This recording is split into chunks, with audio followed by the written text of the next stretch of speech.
Nick, thank you so much for jumping on the AIM podcast. Absolutely, dude. I appreciate you.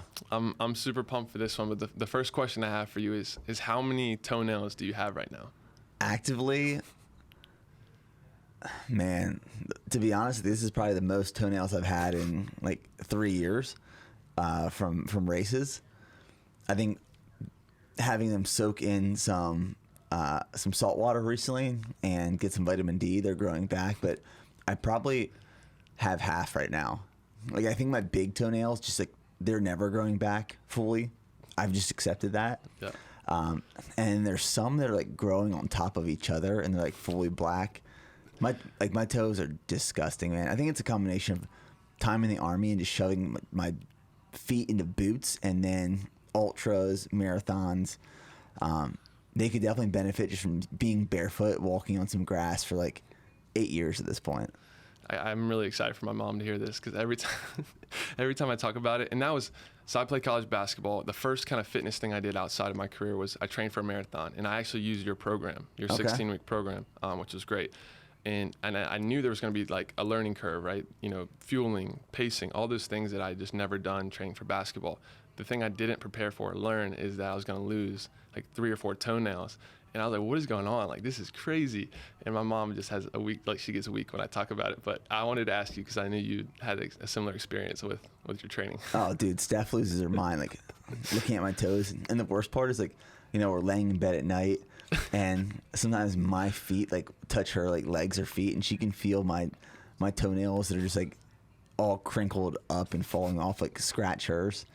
But you know what? She stuck with it. She still loves me. That's real love. That's real love. I love it, man. That's awesome. Yeah, I think that's one thing I'll have to find someone that makes sure they love my toenails no matter what. But that's awesome, man. You know, one thing before we get in this, I just want to thank you, dude. You've been you made a massive impact on me. You've honestly changed my life in a lot of ways. And a year ago today, I started this platform, this podcast in 2020. And you were someone I definitely looked up to and kind of like tried to learn from, and especially just the way you treat people and you grow like a family. And about a year ago, I did a podcast explaining kind of the story of how we started. And I referenced you in that podcast. I said, you know, one day we're going to have this opportunity to meet and connect. And just the fact that we're sitting here today is just like, I don't want to ever take those moments for granted, because I think I'm always forward thinking, and I'm curious to see how you've handled this throughout your career of looking forward and trying to grow and get better, but not ever taking it for granted what you've accomplished along the way in the little victories. No, I appreciate that, man. I think that will always be part of the struggle. Is it's difficult. It's easier said than done, but it is difficult to live and appreciate the moment and reflect on what you've learned in the past. You have to be careful where a lot of people will hang their hat or try to hang their hat on previous and past accomplishments, and they will hang on to that as long as possible. You see it all the time with previous collegiate athletes, previous professional athletes, someone who sold a business 5 years ago, and that is still like their call to fame. And it's important to look back at what you've done and how you've grown through that. And you're going to have wins and losses and successes and failures that get you to where you're at right now. Like I always say, that where you're at right now is the sum of the decisions you've made in your life up until this point. Where you're at in 20 years from now is still going to be the sum of the decisions that you make.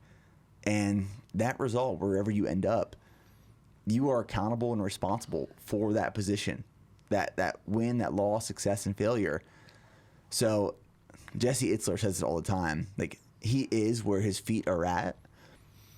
And it's really easy to say that because you're always like planning and anticipating and expecting 30, 60, 90 days away from now, 3, 5, 10 years away from now, you know, because I think a lot of us that we want to keep growing. Like, I am obsessed with growing my relationship with my wife and my family and my team and my business and my fitness. Like, I want to keep pushing. Go one more it's in my blood. And with that comes a struggle of being present in the now. I don't know if it ever gets easier, but I think if it does get easier, it's because of having a level of awareness that is essential. And just being aware and present allows you to appreciate not the the result or the outcome, but the journey that you're constantly in. That's super good. Have you used it strategically in moments where maybe you felt down or had tougher seasons where things maybe didn't go exactly the way you planned? Kind of not to hang your hat on it, like you said, you can't get caught in that mindset, but like use it as a confidence boost to be like, look, you know what, I've done this, I've seen success, I've worked hard, I've seen that formula actually play out in my life. Let's keep going. Like use it as kind of like a boost. Yeah, I reference this book all the time. It's Tim Grover's Winning, and the concept is essentially you need to get your first win in life. That first win could be like graduating high school or graduating college or getting your first job, or it could be anything. It could be the smallest thing or the biggest thing. But when you get that first win, it builds confidence. And in order to get that next win, you have to sacrifice more. But with that additional sacrifice provides another level of confidence. And over time, what happens is you keep getting these repetitions in where you're winning and losing, and you have these failures and you have these successes. But through that whole process, you build this greater confidence. I think if I look back at the last 10 years of my life through building BPN and, being in the military and graduating college and kind of some things that have happened, in that last decade, I've had a lot of wins. I've had more losses, but I've built a massive amount of confidence where I now know like what I'm truly capable of. With that being said, there's not a day that goes by that I'm never sitting back and saying, oh man, dude, I made it. Like, let's just coast. Let's passively. I made this Instagram post this morning. Don't live passively. Mm-hmm.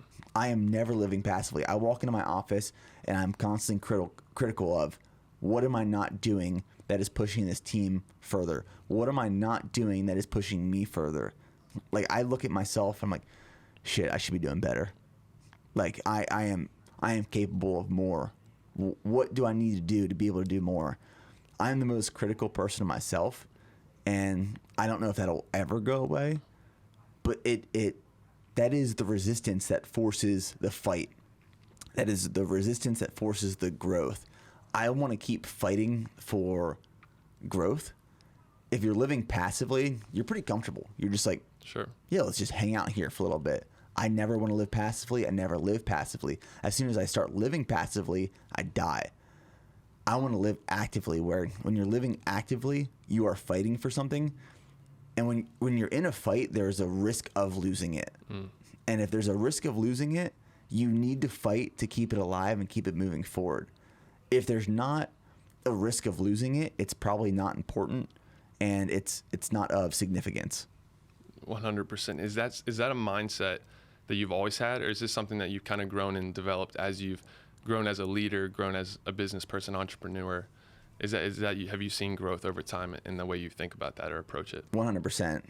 I can confidently say I wasn't born with any of these characteristics or traits.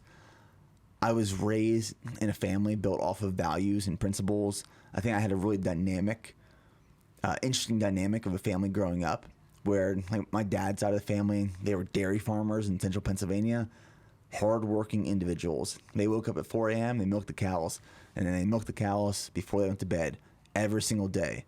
And I mean, they worked their asses off. And my mom's side of the family, it was military. My uncle, my cousins, my grandfather, military. So I saw like another level of commitment and discipline from that side of the family. I think those two dynamics growing up taught me real principles and values. Not like this fluff, like, hey, Nick, you need to have some integrity. You need to have some honor and respect. Like, you saw it. I saw it. They never had to tell me. I learned through observation and practice. And I think what that did, with me about to be a father here soon in like 2 weeks, I'm starting to think of how I want to raise my children. And it's instilling these foundational values and principles that kids, people, especially when they're younger, can use to build off of. So looking back at, answering this question, I had the foundational values and principles to build off of. What I had to do now after graduating high school is go gain experience. Mm-hmm. And I did that through the military. I did that through starting a business, through putting myself out there, through failing a lot, and getting some wins, but when you add experience and just this unrelentless level of grit and perseverance on top of foundational values, that's powerful. I know, I agree, and I'm glad you touched on, the family being a big part of that early stages of kind of getting those values. And it's funny, I read your book, great book, by the way, 25 Hours a Day. It's a great read. I would highly recommend it. But the first line of the book, you're like, if you don't feed the cows, they die. And that stuck out to me, and I read that, and I was like, it's so simple, but it's so true. And I think so many times we neglect. We want to do the flashy stuff. We want to, we want to see the fame. We want to see the all the stuff come together, and that's great. But at the end of the day, like, there's little things that you have to do every single day consistently, and that's kind of what you've done your whole career. And I'd love to hear you kind of talk on that, as that was something you learned early on with your family, but you've obviously applied it in a very successful way throughout everything you've done. Yeah, I like to think that I take it's historically, it's not a unconventional approach. What I'm doing now is what people have been doing for decades and decades and decades. It's just compounded consistency in work. What we're seeing now in the world is smoke and mirrors.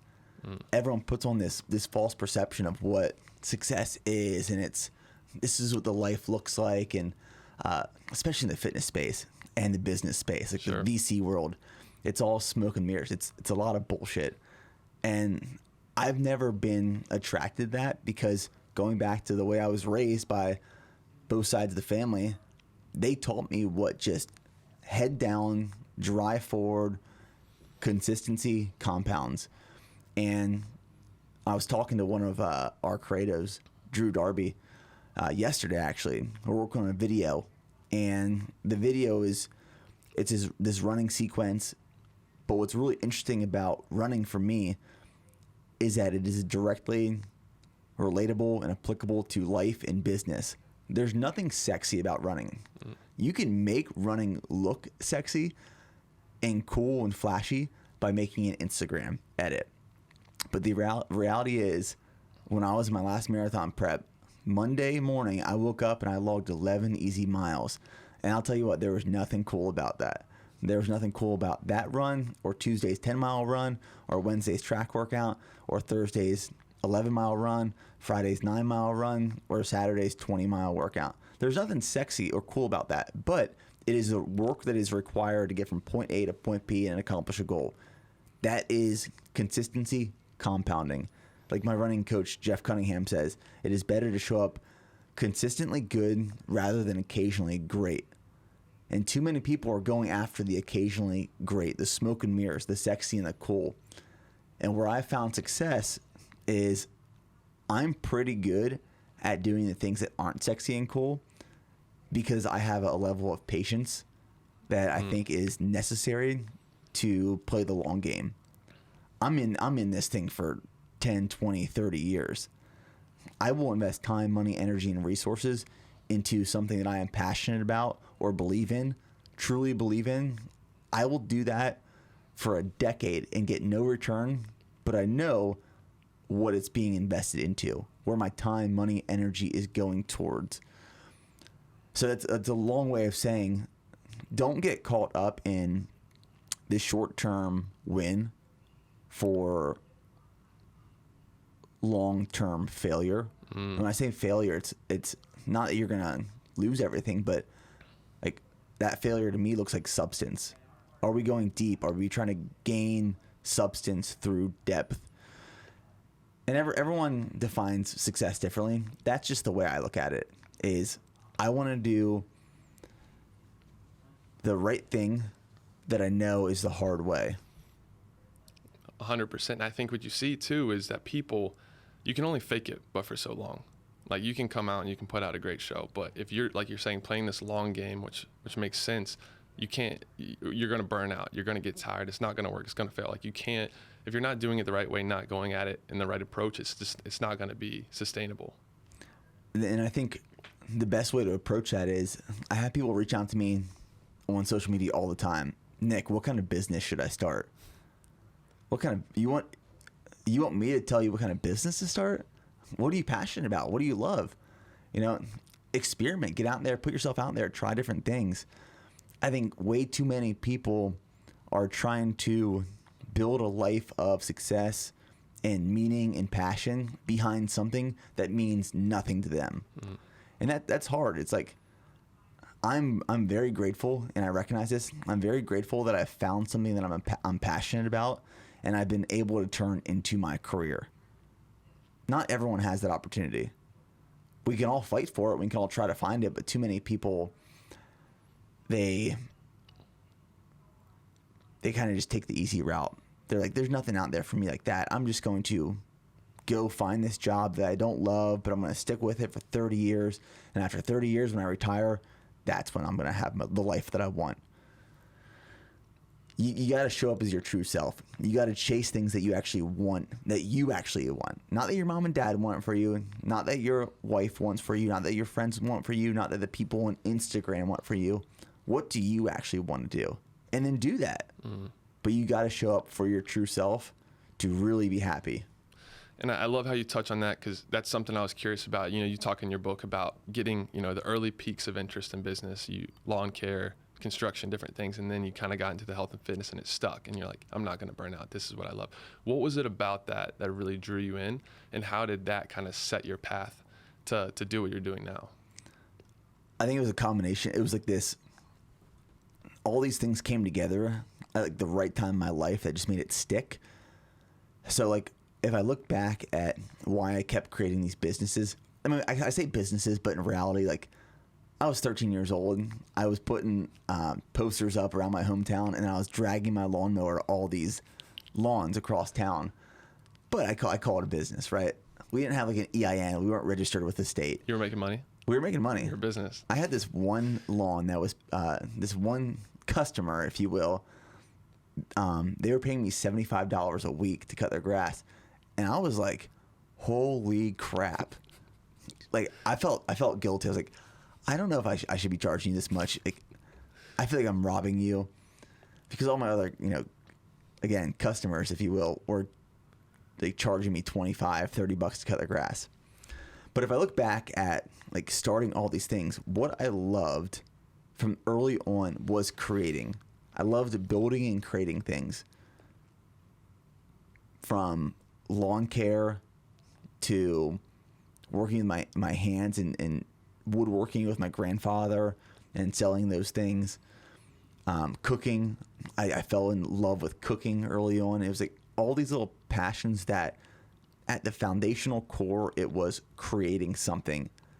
And then when I found health and fitness and the supplement space, it was this perfect combination of, I'm going to create a supplement company. I'm going to create a product. I'm going to create a brand. I'm going to create a community. Holy crap, I can create so much stuff in this vertical alignment through BPN. And that's what my passion is. My passion is creating, from content to products to a brand. I mean, right now, if we look at, it is June 24th, 2022. My favorite thing about the business right now is creating teams and building teams and empowering teams, because now I have these directors, these managers in these teams that are just building their internal teams. And that's been the most rewarding part of the business as of right now, is developing team members and managers and seeing them build and grow their teams and taking full empowerment through that. And that is very, very rewarding to me right now. Do you think that passion, that enjoyment from that is from your background in the military, kind of seeing similar structures? And I'm curious where the overlap is there with how you run BPN and your experiences serving. Oh, yeah. I mean, so I spent 4 years active duty Army. I was an infantry platoon leader, and I loved that job. I loved being a platoon leader. After graduating college, I went to Fort Benning, Georgia, did some training there for a year, got stationed at Fort Hood, Texas, got my platoon shortly after. So I was directly responsible for the health, welfare, training, accountability of about 40 soldiers and non-commissioned officers in an infantry platoon. And I learned directly, hands-on, from my non-commissioned officers and my platoon sergeant, who had years and years of experience, multiple combat deployments, Iraq and Afghanistan, and they taught me what a high-functioning team looks like, what a platoon does and how they operate. And they also taught me that, hey, sir, you are 100% accountable for the successes and failures of this platoon. Like, Private Joe over there, if he fails at his job, the company commander and the battalion commander, they're not going to go talk to him. They're going to talk to you. Why did your team fail? And I learned a lot through that experience, and I love that experience. Not just being accountable and responsible, but also developing people, working alongside. I mean, it's communication, it's building relationships. That's what I love doing. I love building relationships and empowering people and seeing people grow and develop. And that experience as a platoon leader, when I transitioned out of the military in 2017, started a business, at that point, that's all I really knew. So I was like, I guess I'll just build this business like I did with a platoon. I'm just going to have this company operate in the way that the military taught me how to operate a team. And guess what? It worked out pretty well, because the one thing the military does really well at is managing people, managing training, developing people, and building camaraderie. They're amazing at that, especially in the infantry units. That's what I learned from my time in the military. I want to dive into that last piece, because I had the privilege of serving as a captain my senior year on Western Carolina's basketball team. And, there's obviously a lot of any team, whether it's sports, military, business, anytime you have a group of people together, if you want to truly be successful, you have to trust one another and pull in the same direction. And I think that's where I see in sports, a lot of teams that don't win championships, they probably have some, dysfunction within the chemistry of the team. And I'm sure businesses, the teams and businesses aren't as successful when they're not all pulling in the same direction. How did you see in the military, what you talk about them being able to help you with camaraderie, like what were the little factors or things that stuck out to you that made people stick together? And how have you applied that to building trust here with your team at BPN and everything you're doing? Yeah, I think for starters, you have to have like your North Star. Now, again, like all of this looks really good on paper. Putting it into practice is a lot harder than just writing it down. You have to have your North Star. Like, what is your mission? What are you trying to accomplish? And everyone needs to know that. If everyone doesn't know what your North Star, your mission, your objective is, no one is really bought in then. Like, you can hype people up as much as you want. Hyping someone up has this really short-term burst of energy and motivation. I can hype someone up for a run in the morning. I can hype someone up for a workout. But to hype someone up for this long train up that's going to take weeks and months in preparation for this big mission or objective, you can't live off of hype. You need to live off of what are we doing and why are we doing it? Where is this trying to get us? That comes with communication. Like in the business here at BPN, every department needs to know what are our key initiatives, what are the 4 to 6 things that we're actively working on right now, what is our North Star, and how are we getting there, and why are we going there? And if everyone understands those things and everyone's bought in, okay, let's all work together towards that mission and objective now.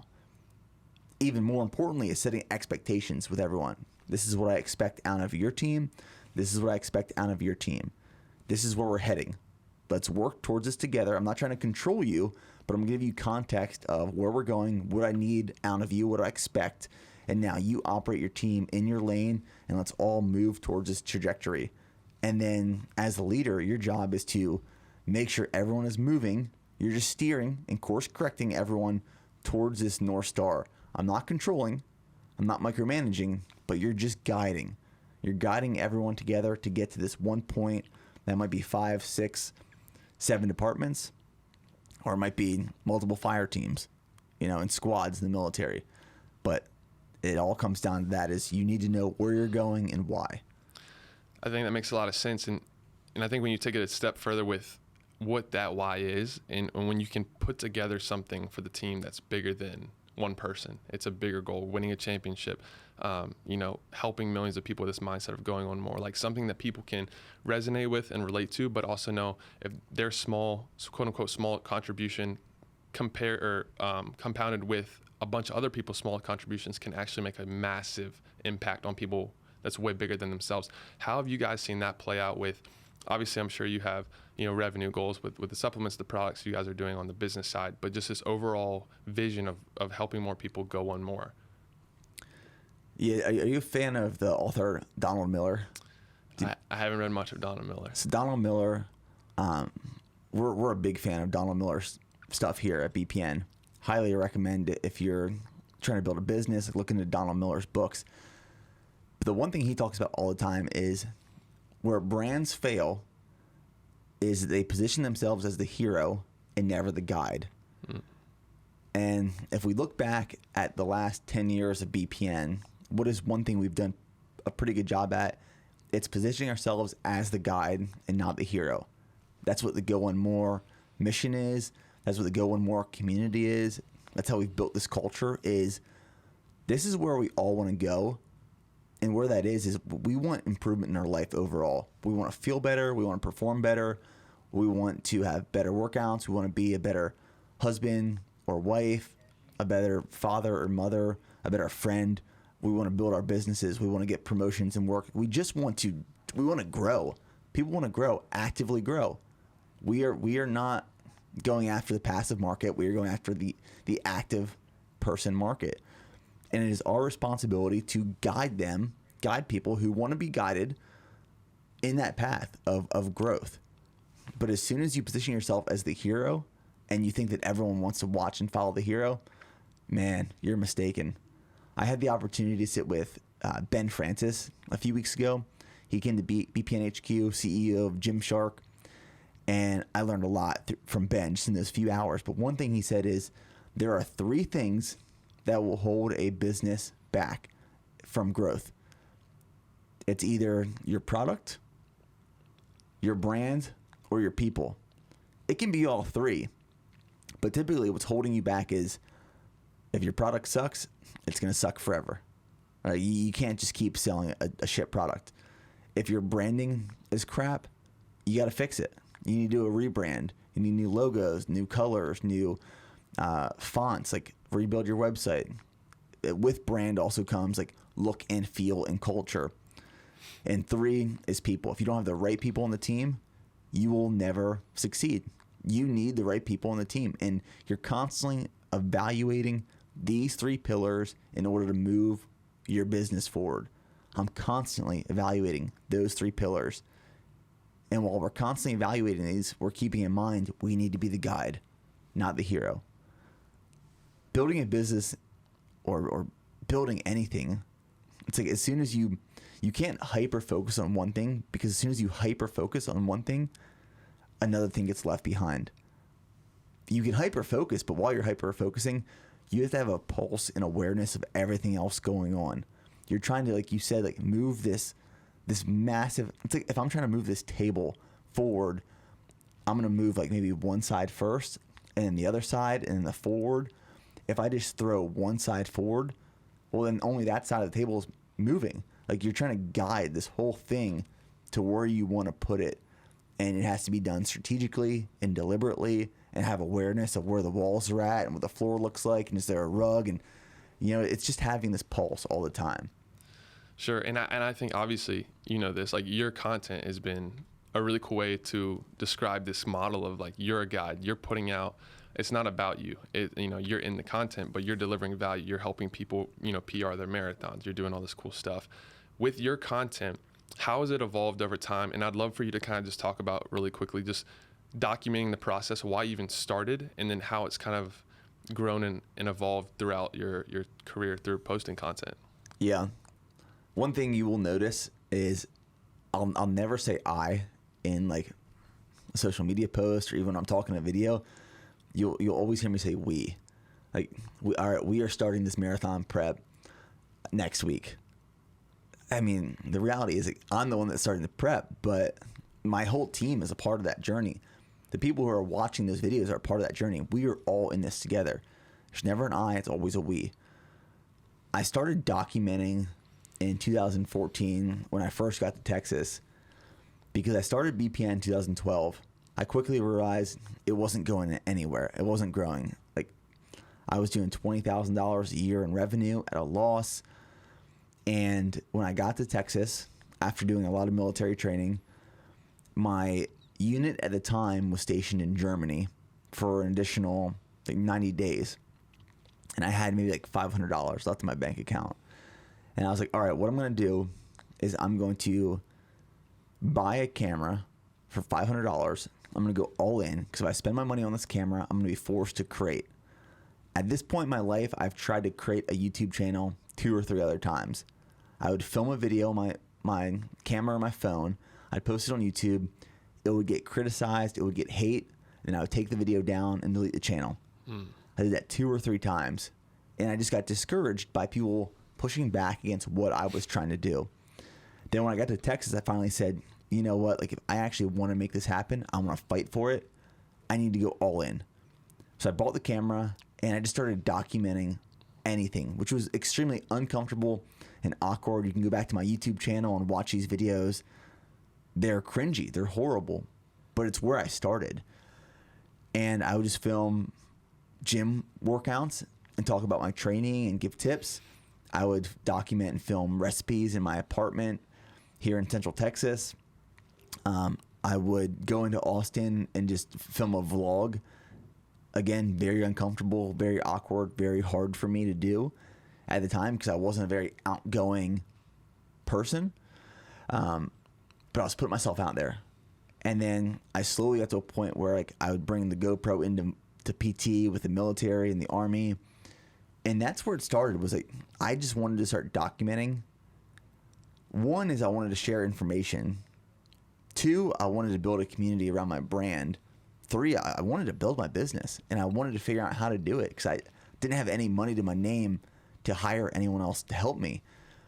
So that's where it started, was just like documenting everything. And when I slowly started seeing, I mean, this is 2014, the YouTube space was completely different then compared to where it is now. There weren't that many creators doing it. And I saw this like community building around what I was doing. Like, here's this guy in Central Texas in the Army. He's a platoon leader. He just graduated Ranger School. He's building a business. He likes fitness and nutrition. People kind of just like attracted towards it. And the channel slowly started to grow, slowly. And then BPN sales slowly started to grow, but it wasn't like overnight. It wasn't overnight. It wasn't groundbreaking. It was like maybe there's 1 or 2 extra sales a week. And then when I got stationed in South Korea in 2016 for 9 months, that's when the channel started taking off. Because when I got to Korea, what I told myself was I wanted to be doing $10,000 a month in revenue by the time I left Korea. And when we got there, we were doing about $2,000 a month in revenue. So I buckled down. It was every waking moment outside of my time in the military, in the Army, I was going to spend reading books, listening to podcasts, studying other creators' videos, learning about business. I wasn't going to watch any TV, no movies, no socialization with like any of my peers, like nothing. I just buckled down. And within 90 days of being there, we hit that revenue mark of $10,000 a month in revenue. So like my goal when I got to Korea was I need to learn at least one new thing a day. If I can learn at least one new thing a day, by the time I leave South Korea, I am going to be a treasure chest of information. I'm going to grow my skills by tenfold. And though that win from going from $2,000 a month in revenue to $10,000 a month in revenue, that win showed me and taught me, oh crap, I think I'm capable of anything. I can do anything I want in this world. Like for the longest time I told myself, Nick, you're not a stud athlete. Nick, you're not ever going to have a really good business. Nick, you're never really going to be super successful in life. So just accept that.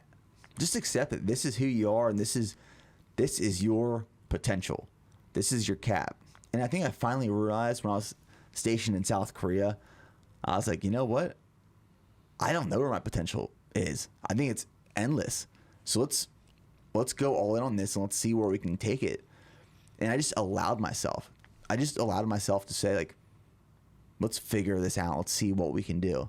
And when you allow yourself to untap or like unrelease where that max line is of your potential, like, it's up to you what you do in life. It comes down to you.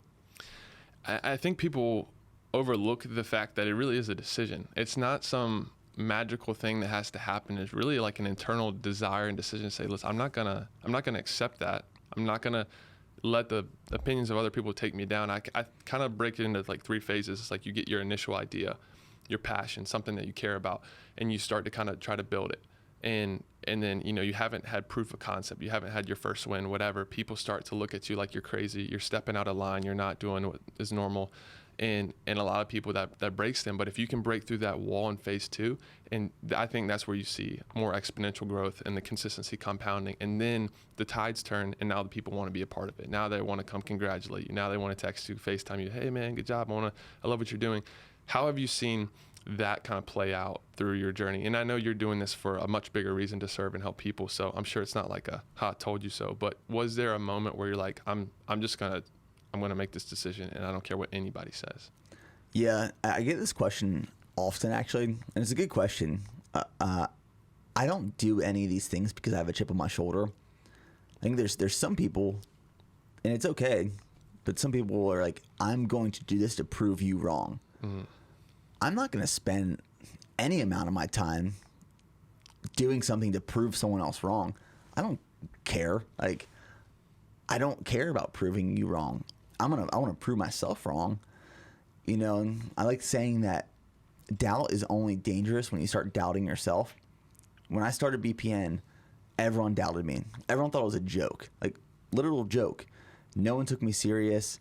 They're like, Nick and his like supplement vitamin line, he thinks he's gonna actually turn this into something. And for a while, they had me believing that as well. I was like, man, they're right. Like, I should just not try to pursue this because it's set up for failure. And everyone doubted me. And then when it slowly started getting like some wins, I mean, this is all over a course of a decade, but it slowly started moving forward a little bit. You see people like sitting back a little bit thinking, huh, he actually like, he's making some leadway. I think a lot of people are hoping I failed, or I like to believe that more people that you think are cheering for you are cheering that you failed rather than you win. Very few people are actually cheering for your success. And slowly, it's just like this consistency compounds. And if you're doing all of this with a chip on your shoulder to prove people wrong, man, that's just like it's kind of lonely. It's kind of shallow. Like, it's really shallow. I'm never doing it to prove anyone wrong. Like, I'm trying to prove myself wrong. I'm trying to prove to myself what I am capable of, because I want my children, when they're born and they see like what I've built and what I'm building, I want them to say, well, my dad did it. If my dad did it, I can do it. Nothing special about him. I got the same blood. I just gotta work for it now. And that's the way I look at it, is anyone is capable of anything. That is the reality. Anyone can do anything they want in life. Now, I mean, despite disabilities or like something could hold you back, right? But if there's something you want to do, the only thing that will hold you back from getting there is yourself. I love that, dude. And I like how you kind of not twisted the narrative, but you changed the perspective there, because I do think a lot of people have that mindset of, oh, I got to prove this person wrong or whatever. But we're all going to have self-doubt. I think self-doubt is something that's not talked about enough. I think no matter how positive you are, it's human nature. There are things that are going to come up that cause you to have these doubts, but proving yourself wrong in those moments and saying, listen, I can do it. I think that's powerful. And like you said, there's just more depth to that. And I think that will ultimately take you a lot farther than trying to think about so many other things. The mind is a powerful thing, man. I was thinking about this in my run this past week. And so I always used to say, like, I like running for solitude. And that solitude has changed many, many times. Like, I've always get something different depending on the season of life or chapter that I'm in. That solitude provides something different. The moment of life that I'm in right now, what that solitude provides me is a moment of reflection on accountability. And if there's something that I'm not achieving in life, there's something that my team isn't doing, it's a place where my business is not going, or my family isn't happy with me, I can't point the finger at anyone else but me. I have to point that finger back at myself. And that moment of solitude when I'm running is a moment of reflection to hold myself accountable to what I am and am not doing. And I use that time on that run to think of ways, how do I create solutions or develop people or have tough conversations or provide feedback to people in order to create a resolution. Accountability and internal reflection can be a powerful thing if it's done in an honest way. That makes a ton of sense. And I like how you use, the running element to describe that, or even provide that opportunity for you to have those moments. Because I think that's the cool thing. And I would love to kind of touch on the fitness side of what you do, and how you've been training and you've explored a variety of modalities and gone from everything from being a jacked bodybuilder to powerlifting to running. And you talk about this idea of like using running to almost help you accomplish things in other areas of life. How have you seen throughout your, different styles of training it affect what you're doing from a business standpoint, and why have you kind of chosen to explore so many different things? Well, I've chosen to explore so many different things because I learn through the process. Like with bodybuilding and powerlifting, I wanted to learn how to get bigger and stronger. And then I finally got to a point where I was like, I've learned a lot through this. I want to humble myself and start from day one and learn something new. So I dove into endurance. I spent the last 4 years, like ultra marathons, triathlons, Ironmans, marathons, learning a lot about endurance and running specifically. I've learned a lot about endurance, but that's value that I can now pass on to act as a guide to help other people. So like part of the reasons I've tried all these different types of fitness and modalities is, one, I want to learn. I want to be a student. I always want to be a student. Two, I want to guide people and teach people what I'm learning through the process. And three, I just want to keep it interesting. I'm never going to be the fastest marathon runner. I'm never going to be the strongest powerlifter. I'm never going to be, going to the CrossFit Games. But I want to be like fit and functional. I want to learn and I want to provide education and value to people. Like, I just want to get after it. In these workouts. So like, that is why I've tried all these different things. Running in itself has been, of all the types of fitness I've done, it's provided me the most reward and payoff in terms of building my business, building my mind, building a team.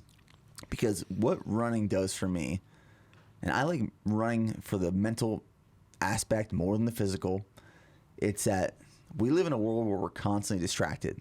We have our computers, we have our phones, we have our smartwatches, we have notifications blowing out from the time we wake up to the time we go to sleep. Actual deep work and solitude cannot be done when you are distracted.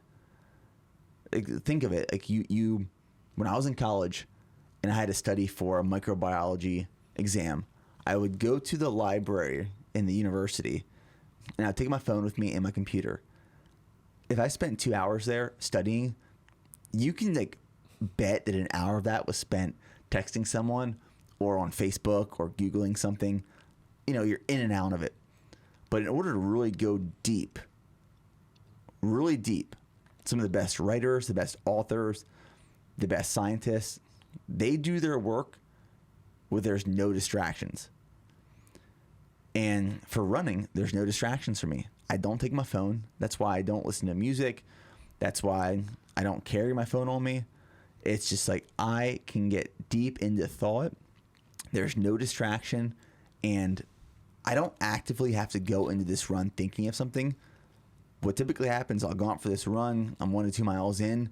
If there's any problem in my life, it will find its way in my head. And then now I'm trying to navigate the solution. It's powerful. It's funny you say that. When you started putting out content or talking about like not listening to music or, it was time for you to think. When I made that transition after basketball and started training, using your program to train for my first marathon, I was like, this dude's crazy. Like, I have to listen to something, a podcast. I just can't sit there in silence. I wasn't scared of it. I was just like, this is miserable. And then I think my phone died or something happened one day. And then I actually experienced like a no music, whatever run. And I was like, whoa, this is crazy. And it just, like you said, it's weird how it just like naturally kind of happens. It wasn't like a forced thing. I felt way more creative. I was coming up with, it was kind of connecting dots and certain things I was like trying to problem solve. And I would love to like dive deeper, not something we have to do now, but like the psychology or like why that stuff kind of happens. But it was fascinating to see those things kind of connect once I kind of put myself in that environment. I think it kind of allows your brain to turn off a little bit. Sure. And on a daily basis, if I look at the way my mind is operating, it's firing so much. I'm thinking about what I have to do now, what I have to do later in the day, what I'm going to eat for lunch, what I have to do before going to bed, what I have to prep for the next day, this meeting coming up. Like, your brain is firing all the time thinking of all these things. And what I found with running is it stops firing on all these things. And it just goes back to like homeostasis of it just fires on the essentials. Left foot, right foot, breathe. Left foot, right foot, breathe. And you fall into homeostasis almost. And I'm not a scientist. I'm just painting the picture of what I think is happening. Makes sense. And then my mind is opened up, and then these things start flowing in, and I start connecting dots, like you said, and finding solutions. And my gut drives a lot of those thoughts and decisions. A lot of times in life, you know what you need to do to get from point A to point B. That might be you have to sacrifice something else you're doing. You need to work more. If you're a business owner, you might have to fire someone. You might have to hire someone. Your gut is always telling you what you need to do, at least for me.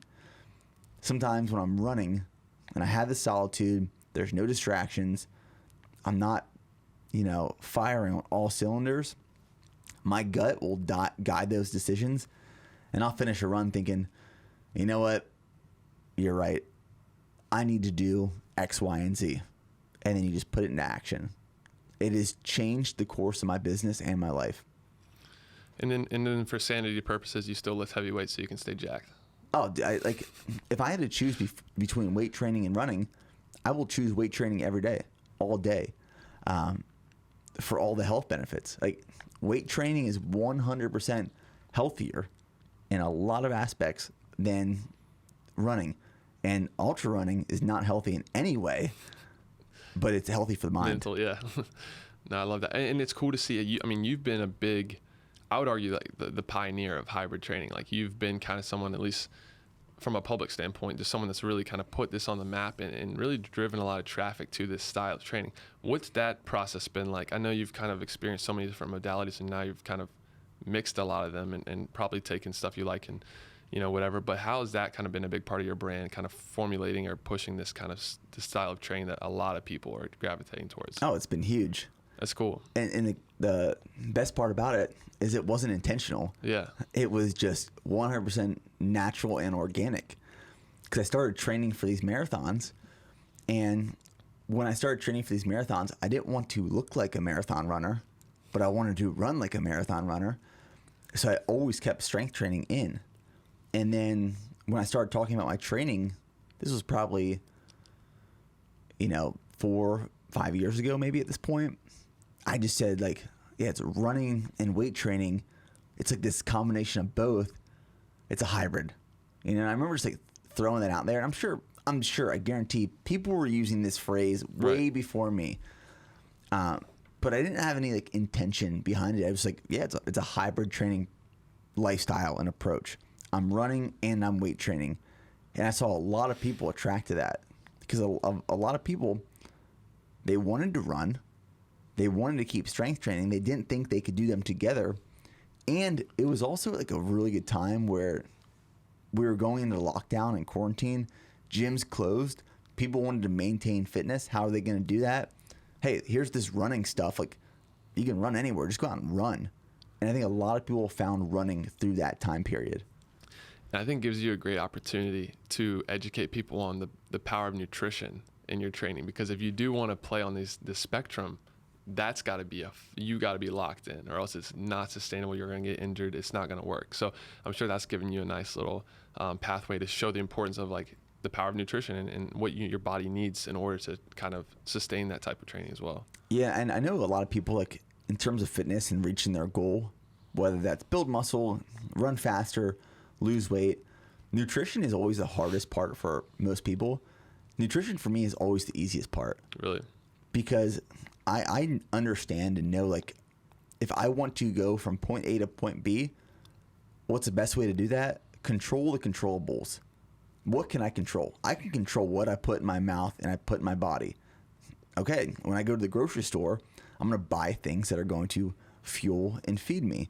When I make meals for the next 2 days and I meal prep, I'm going to make meals that fuel and feed me. I need, like, quality foods, and I'm very particular, like, with what foods I consume.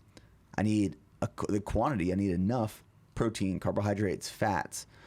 And for me, like, diet and nutrition has always been one of the easier parts because I know how much of an impact it makes on your performance and recovery. And I also know that I have the power to control the controllables. For me, it's like a no-brainer. And these foods make me feel better and perform better and think better. And I have more clarity and I'm a better husband and business owner and athlete. Like, it improves every part of my life. For me, it's like I'm always going to choose that. There's balance, of course. Yes, me and my wife will go get margaritas and Hop Dottie burgers and truffle fries, and we enjoy that. Like, we enjoy going out and eating foods, but for the most part, we're sticking to this, like, pretty great diet. I love that, man. That's super cool. You've touched on the fitness side. You've touched on the fitness, the food stuff, the nutrition, and then the business. I'm curious to know a little bit more about the balance of everything that happens outside of everything that people see. That's something I'm super curious about. You've done a really good job of putting so much out there. You're helping so many people. You're giving value. Where do you draw the line, and how do you live a life where you're not burnt out by always having the camera rolling and also spending quality time with your friends and family outside of what social media sees? It is tough. I can't imagine. It like, I would love to say, like, there's this perfect balance. The reality is, anyone who's a business owner and is scaling and growing a business and a team knows that you're working 24/7. So, like, right now we're in this big sprint in terms of BPN. We just came off of a big marathon prep series where we documented a lot. And typically when we do these series and these preps for a fitness event, I kind of go into, like, this, I don't want to say a dark place, but I get run down pretty hard during those times. Physically or just everything? A little both. Yeah, a little both. You know, right now we're in this sprint where the business is growing. We just hired a bunch of new people. We're building out teams. I'm trying to get these systems and infrastructure set up before our babies do. So that just requires you wake up at 5 a.m. and, you know, you start working before you go for a run. You work after that, and you work until dinner. You eat dinner, and then you work until you go to bed sometimes. But that's just part of, like, of building something. You know, it's if you love it, like, you don't do it for the paycheck you're getting at the end of the day. You're doing it because, like, you believe in what is being built and where it's heading. Now, all that being said, like, this is a chapter of my life that I've worked really, really hard, a lot of hours, over the last decade, right? And if you want to do that, you have to be willing to sacrifice some other parts of your life. Like, something has to give. I've had to learn this a hard way, where if you keep saying yes to things and opportunities and people, they just keep stacking up. You only have so much time, so much bandwidth in a day, in a week, in a month, in a year. And at some point, that's going to give. That's like say you're building a tower, and every time you put a block on that tower, you're not adding cement in between. Eventually, that tower is going to get so high that it's probably going to fall over. And you see this happen to a lot of entrepreneurs and CEOs and business owners and just high functioning people. They just keep adding. When you add so much, something's about to give. So if you want to keep building and growing and adding things onto your plate, as you do that, you need to sacrifice something else out. You need to pull something else away. So I'm trying to balance that out and learn through that process. You know, I have this baby girl due July 8th, coming up here soon. That's exciting. And now I'm really starting to, like, look at my life of what is the type of father I want to be. I want to be a very present father. I want to be a very active father and husband. And that is going to be my priority in life. Now, for the last 9 months, I've known this day is coming here soon. So what have I done in the last 9 months is I've started to prepare for that moment. I've started hiring more people, restructuring some of the departments in my business, moving some people around so that when that baby's due and I want to be present and active as a father and a husband, my team can keep driving everything forward because I've put talent density in the positions required to keep growth and scale. You have to be backwards planning at all times and forward thinking. And if you're backwards planning and forward thinking, you can do anything you want because you're being proactive. But once you find yourself in a reactive space, which I do often, it still happens. It's happened a lot in the past. Being reactive is never a good place to be, because what typically happens when you're reactive is you make decisions that are emotionally driven, and they're not always the best decisions.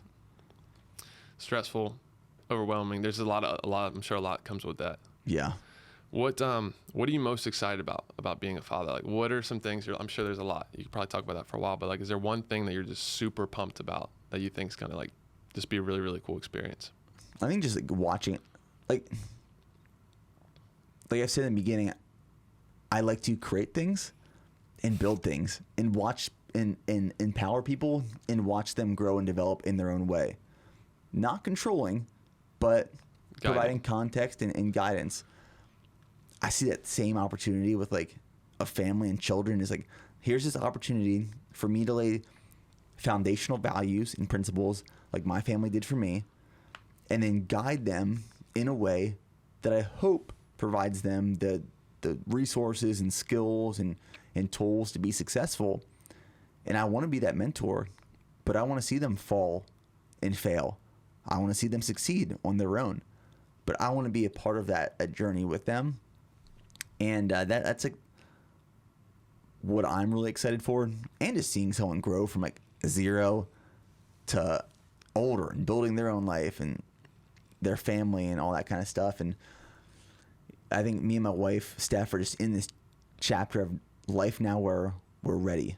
I wasn't always ready. I probably wasn't ready 3 years ago for this next chapter of life, but we're finally at a spot where it's, okay, we're ready. Let's do this. Is she going to be doing push-ups at what age? 100 push-ups a day. Daily 100. You're going to be doing the kitchen, right? Day one. Yeah, I mean, that's... When she's eating? My dad, I watched my dad growing up, and me and my brother would eat breakfast in the kitchen before going to school. My dad would do his 100 push-ups in the kitchen, and I just watched this. I was like, yeah, my dad does 100 push-ups every day. He would do sit-ups too. So then I just started doing them. And it was never like my dad pulling me aside and saying, son, if you want to be a man, you need to do 100 push-ups a day. I was just like, my dad does 100 push-ups a day. I guess I should probably do this too. I hope that my kids learn through observation. I don't have to tell them what to do. I hope they gain that because I practice what I preach. That's so good. How have you seen your faith play a big part of everything you're doing? I'm curious about that because I've heard you recently talk about it with, I think, Christian Huff. Y'all had a great conversation and you referenced it with Chad and different people. But I'm super, super curious how you're going to see that play out, not only being a father, but a business person and just where you're headed in life. Yeah, I mean, I think it comes down to, again, foundational values, morals, principles. I think faith is the foundation for people, for movement forward. It's something you can always lean on and lean into. And if you don't have that within a foundation of your life or your family, even your business, there's no substance. The foundation is not there to build upon. You need, no matter where you're at in your life, you need to build that foundation. You can't build a house on sand. That's why when you watch someone build a house in your neighborhood, you're driving by a business park, you watch them lay the foundation first. They level the ground, they lay the foundation, and then they prepare to build. That's how you should approach everything you do in your life, or your business, or your family, or your fitness. Lay the foundation, and faith is a big part of that. Lay the foundation, survey the land, clear it, lay it. Okay, now let's build. That is like, to get to phase 0, that's everything you need to do to get to begin. But what happens a lot of times in life is people want to skip that step. They don't want to lay the foundation. They don't want to survey the land and clear it and lay it. They just want to start building. And you're building off of no foundation, no substance, no depth, no meaning, no values, no principles, no purpose. You see this all the time. And guess what? It crumbles very, very quickly. No doubt. I love that, man. That's super, super strong. Nick, I can't thank you enough for this opportunity, just to have this conversation with you and everything that you're doing. And I just want to thank you again for, one, coming on the podcast, but just being an incredible leader and just making a huge impact. Thank you, man. I appreciate the time today. This has been a fun one. All right, dude. Thank you. Man.